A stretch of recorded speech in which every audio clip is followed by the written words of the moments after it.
నమస్కారం అండి. ఈరోజు వీడియోలో శోభన్ బాబు గారి సినీ రంగ ప్రవేశం గురించి చెప్పుకుందాం. మద్రాసులో లా కోర్సులో చేరినప్పటి నుంచి నటన పైన ఆసక్తితో సినిమా ప్రయత్నాలు మొదలుపెట్టాడు. ఉదయం కాలేజీకి వెళ్ళి మధ్యాహ్నం నుండి స్టూడియోల వెంట తిరిగేవాడు.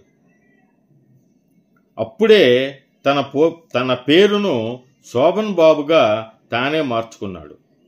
పొన్నులూరి బ్రదర్స్ వారు దైవబలం చిత్రంలో రామారావు సరసన ఒక పాత్ర ఇచ్చారు.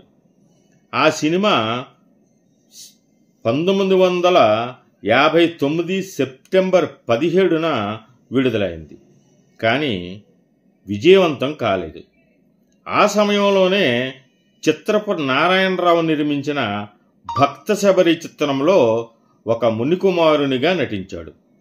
1960 జూలై 15న విడుదలైన ఆ సినిమా కాస్త విజయవంతమవడంతో శోభన్ బాబు పేరు సినీ రంగంలో పరిచయమైంది.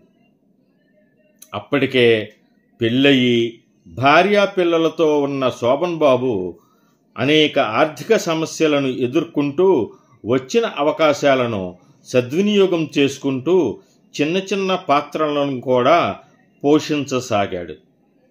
గూఢచారి 116, పరమానందయ్య శిష్యుల కథ.